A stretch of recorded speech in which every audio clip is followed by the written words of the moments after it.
bienvenue dans le journal de Vue d'ailleurs. Vuedailleurs.com, c'est un site qui couvre toutes les rubriques d'un journal. Actualité, santé, internationale, politique, économie, sociale, espace, levée de fonds.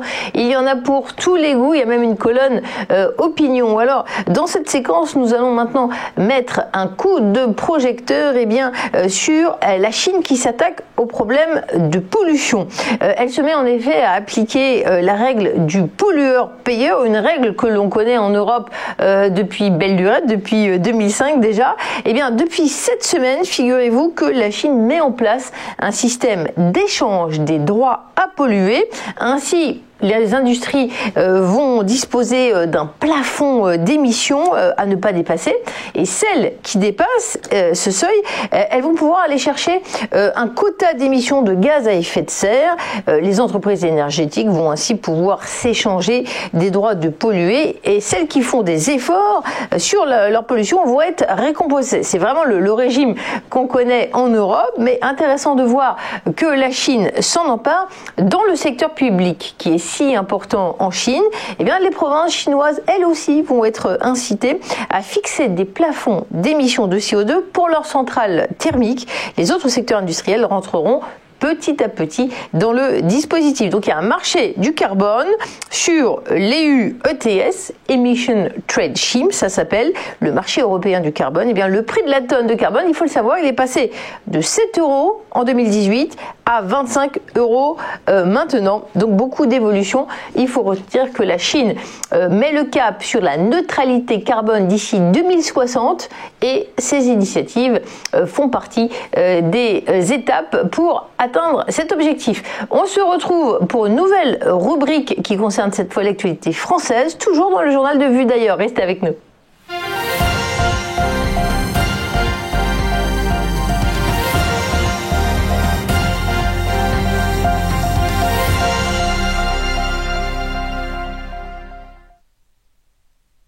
Bienvenue dans le journal Vue d'ailleurs. On est à la rubrique de l'actualité française. Confinés et mal logés, la double peine des précaires en 2020. C'est un article que vous pouvez retrouver sur le site de vuedailleurs.com. Un petit aperçu. Selon une étude de la Fondation l'Abbé Pierre, la situation des plus précaires s'est détériorée à l'épreuve de la crise sanitaire, des restrictions d'activité. Le confinement a en effet eu pour impact de renforcer les inégalités. C'est particulièrement visible pour le logement. La crise sanitaire a bouleversé la chaîne des HLM, puisque la chaîne d'attribution a été bouleversée. Beaucoup de logements n'ont pas été attribués. Cette filière a été paralysée. Il y a peu de locataires qui ont libéré leur logement du fait de la peur du lendemain, la peur de perdre un emploi.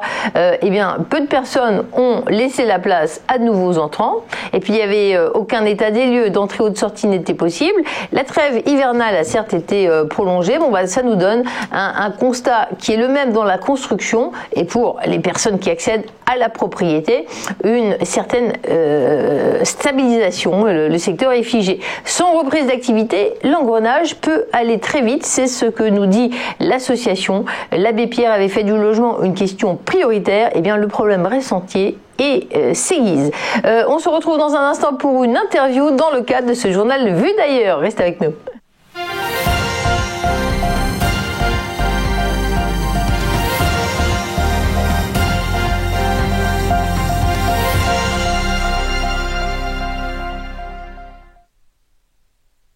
Retour dans le journal vuedailleurs.com.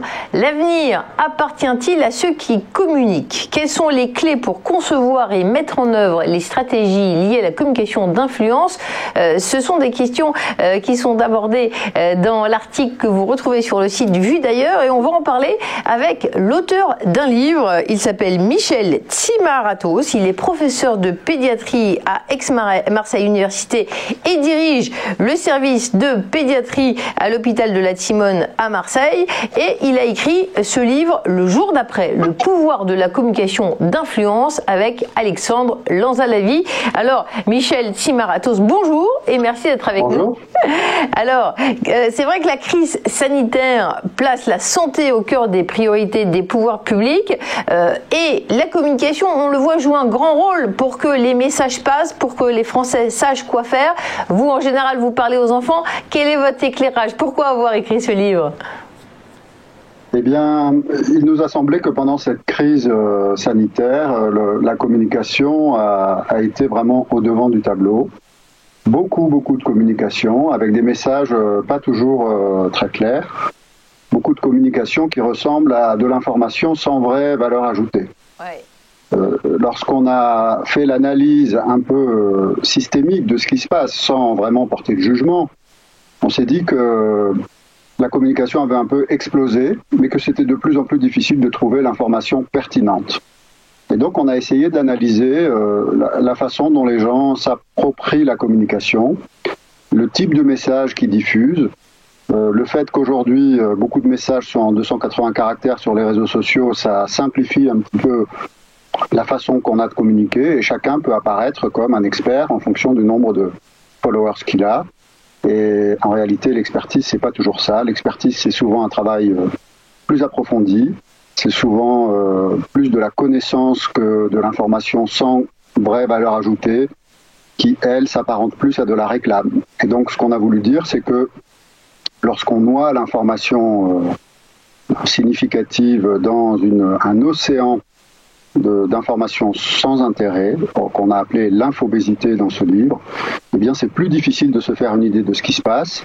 Et ce à quoi on a assisté, c'est un peu le pouvoir de la com tous azimuts et la difficulté qu'on a d'aller chercher l'information pertinente. Alors je trouvais que c'est un petit peu paradoxal ce que vous dites, parce qu'on n'a jamais autant vu des médecins, des grands professeurs sur les plateaux de télévision.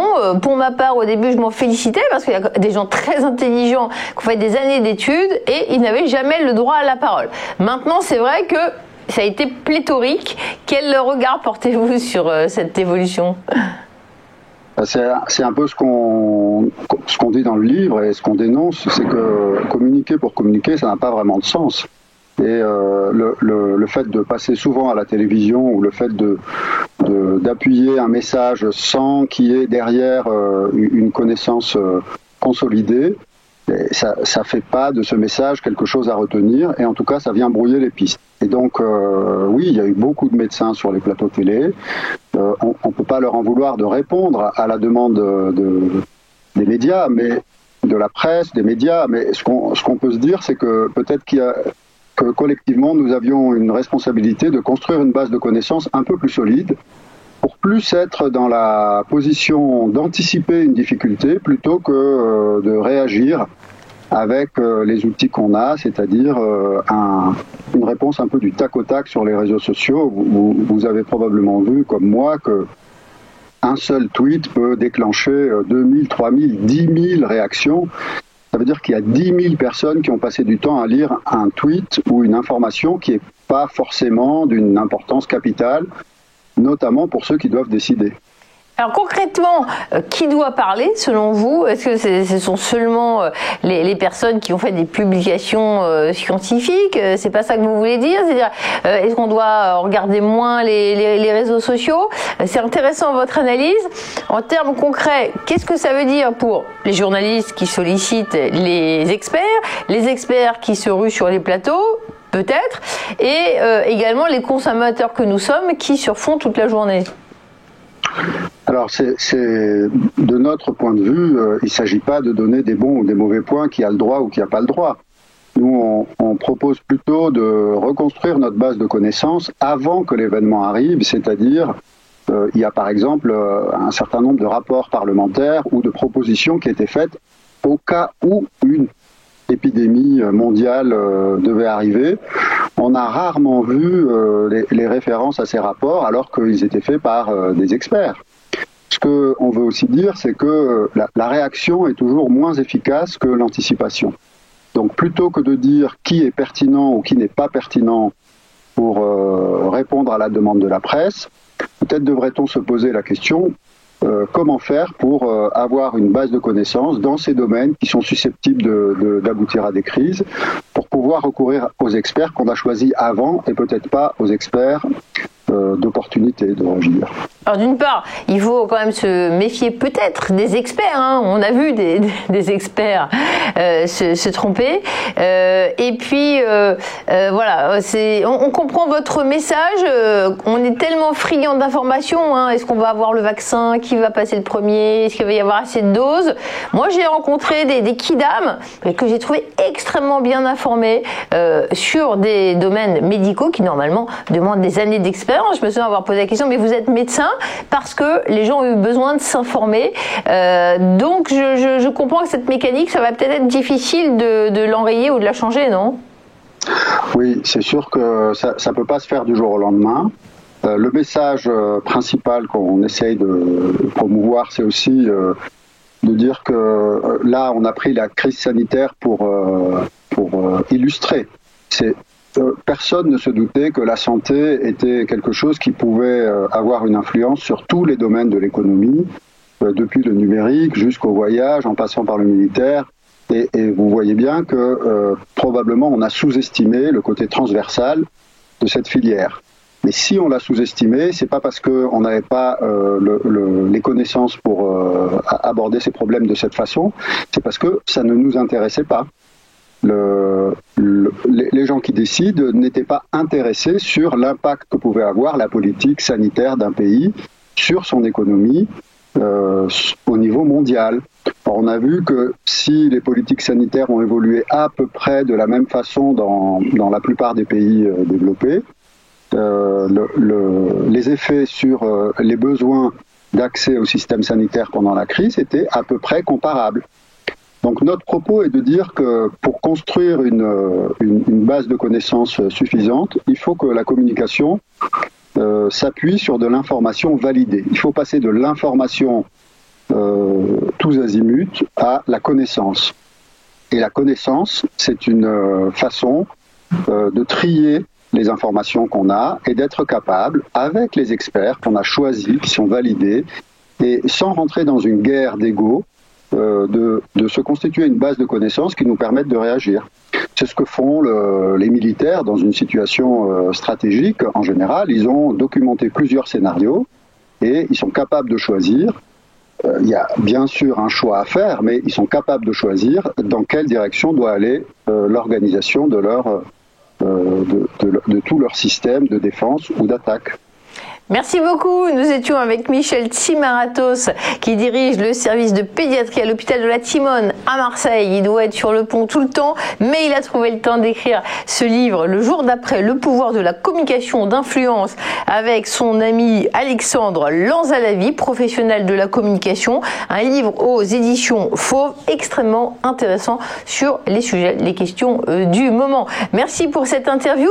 Dans un instant, on retrouve un autre entretien sur un autre secteur, et notamment le secteur du tourisme très impacté. On est toujours dans le journal vudailleurs.com. Merci de votre attention. On se retrouve après une page de publicité.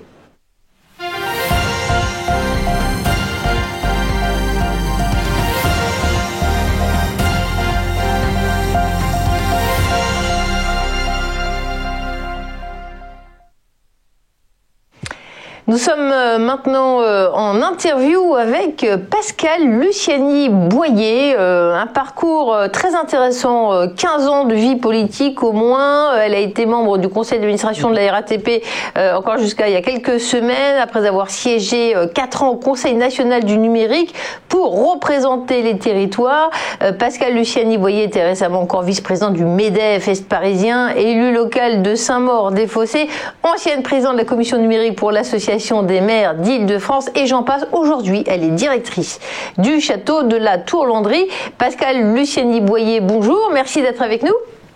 Bonjour, bonjour à vous tous. Alors vous dirigez un magnifique château situé au cœur des Mauges, hein. On parle de cette magnifique région de la vallée de la Loire, sauf que la période est très difficile, hein. Le tourisme est durement touché par la pandémie. Ah oui, ça, on peut le dire. Je pense que tout le secteur du tourisme, le secteur hôtelier, le secteur de la restauration, mais aussi l'événementiel, enfin, tout ce qui tourne autour du loisir et du tourisme a été durement touché. Alors, En même temps, il y a eu des réponses nouvelles qui sont apportées, bien sûr, avec dès qu'il y a un environnement contraignant, bien le système apporte des réponses nouvelles. Alors, lesquelles, par exemple, je précise en passant qu'on peut tout de même réserver des chambres d'hôtes dans votre hôtel et vous les approvisionnez, notamment le repas, c'est assez crucial en ce moment, avec des producteurs locaux. Racontez-nous, qu'est-ce qui s'est mis en place dans votre région ? Voilà, donc il y a eu 2 étapes. La première, c'était de se dire, à un moment donné, les lieux des parcs et jardins vont pouvoir ouvrir, mais parce qu'on est en extérieur, mais les restaurants, eux, ne peuvent pas. Et puis, donc une solidarité locale s'est mise en place de manière à proposer que les lieux proposent nos tables, nos extérieurs comme étant des tables de restaurant aux restaurateurs qui souhaitaient arriver avec des plateaux prêts à emporter. Vous savez, c'est une nouvelle tendance de plats à emporter qui immerge toute la société. Et bien là, plutôt que de l'emmener chez soi, on l'emmène dans un lieu incroyable qui est un château ou un parc de jardin. Et alors vous me disiez, il y a même des sites qui s'appellent Resto Calme, le village des cerfs. Vous pouvez nous en parler concrètement? C'est des illustrations, c'est assez parlant. D'accord. Donc alors en fait la première étape ça a été de se dire qu'est-ce qu'on fait ensemble. Donc Resto Calme qui était un partenaire, un restaurateur qui lui malheureusement était fermé, n'ayant en plus même pas de terrasse extérieure ou très peu. Et donc Resto Calme a dit moi je suis capable de faire des sachets pré-emportés en mode pique-nique. En mode pique-nique puisque là on a inventé un pique-nique Napoléon III, puisque ici vous êtes au château de la Tourlandrie qui a reçu Napoléon III. Donc là c'est un pique-nique Napoléon III qui était en plus distribué par un partenaire numérique qui est la plateforme lebonpique-nique.com. Donc ça, premier exemple qui pourrait être intéressant et qui a donné des émules. Ouais, ça donne des bonnes idées parce que les vacances arrivent tout de même. Dans l'article du site Vue d'ailleurs est cité également la maison Les Cerfs de la Fardelière où effectivement ça permet une visite du parc aux cerfs. Mais aujourd'hui, cet établissement livre également de la viande par ailleurs parce qu'il s'agit de s'approvisionner en local. Et c'est intéressant parce que vous êtes une experte du numérique. Alors vous n'aviez pas attendu la pandémie. Il y a beaucoup de gens qui se sont mis maintenant devant leur ordinateur. Ça fait des années que vous étiez une militante du numérique. Ça vous fait plaisir de voir l'évolution des pratiques et des mœurs ? Oui. D'abord, ça nous fait plaisir, ça me fait plaisir, ça fait plaisir à tous les acteurs qui étaient dessus depuis 25 ans en fait. Et donc c'est vrai que nous avions tous milité pour qu'il y ait un peu plus de travail à distance, ne serait-ce que pour diminuer l'impact écologique sur les transports multiples lorsqu'on est en réunion. Certaines d'entre elles, pas toutes, mais certaines d'entre elles pouvaient se faire à distance. Et à l'époque, on nous disait mais non, mais ça va pas, mais tu es folle, mais évidemment que la présence humaine est fondamentale, c'est vrai, mais de temps en temps, c'est vrai que ça pouvait rendre service. Donc il y a un an, quand arrive la première étape de confinement, bien tout ce qui est réunion va s'arrêter purement et simplement au motif qu'on n'est pas capable et on ne se sent pas la capacité à passer sur ce mode de réunion sur le web, alors qu'un an après, aujourd'hui, c'est devenu un outil quotidien. Le nombre de gens qui vous disent tiens, on va se dire ça, on va faire telle réunion, on le prépare ensemble via tel ou tel outil sur Internet. Et d'ailleurs, c'est génial. Si on est en chambre d'hôte dans votre château de la Tourlandrie, on peut visiter, suivre une conférence placée sous le signe des sciences et du numérique. Vous pouvez nous en parler un petit peu ? Oui, parce que en fait, la problématique qui s'est posée et qui se pose encore aujourd'hui, c'est qu'il y a un vrai problème d'acculturation scientifique dans notre pays, de mon point de vue. Quand on parle de culture, on parle d'art, on parle de peinture et autres. On ne parle pas de culture scientifique. Et donc, qu'un lieu de mémoire comme celui-ci, le château de la Tourlandrie, qui s'inscrit dans une période très particulière du Second Empire, de la Révolution industrielle, puisse raconter l'histoire des sciences et techniques, c'était fondamental. C'est ma vie, les sciences, et c'est mon parcours. Donc on a voulu raconter ce château à travers l'ensemble des sciences et techniques. Puis on a mis un petit focus tout particulier sur le numérique, bien sûr, pour raconter comment les découvertes vont nous amener jusqu'au numérique, avec en plus une femme, Ada Lovelace, qui a un salon dédié, Ada Lovelace, pour parler de la pionnière du numérique dans le monde. C'est vrai, et vous me disiez que il y a également une salle Jules Verne dans votre exposition sur les sciences. Oui, pour rappeler la place de la science dite fiction à l'époque, qui n'est jamais qu'une science d'anticipation, qui va créer un imaginaire à partir de l'électricité tout à fait positif. Et je fais un parallèle avec le numérique aujourd'hui, où de nouveau dans une révolution industrielle, l'imaginaire lié par exemple à l'intelligence artificielle est encore très anxiogène, et il nous faudrait un Jules Verne des temps modernes pour raconter l'imaginaire positif. Alors c'est peut-être un peu vous, parce que j'entendais que dans votre magnifique château, à la faveur de ce télétravail qui s'est généralisé, vous aviez offert votre espace de coworking dans un château. Je trouve ça assez original, ça change des espaces de coworking à Paris. Oui, un coworking ouvert dans un lieu d'histoire, dans un mobilier qui est juste incroyable, avec une très bonne connexion, des prises électriques et pour ne rien gâcher, le thé, le café du château, c'est pas mal. Merci beaucoup Pascale Luciani-Boyer, vous méritez un buste comme le buste à côté de vous bientôt pour tout ce que vous faites pour le numérique et le patrimoine. Oui, ça peut être concilié. Merci pour cet entretien, merci d'avoir été avec nous.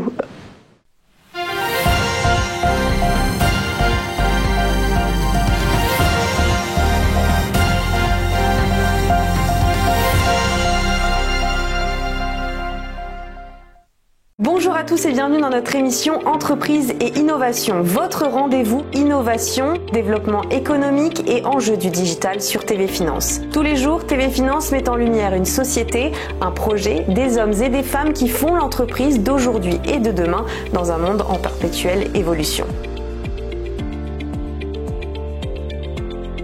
Pour y participer, contactez-nous sur tvfinance.fr.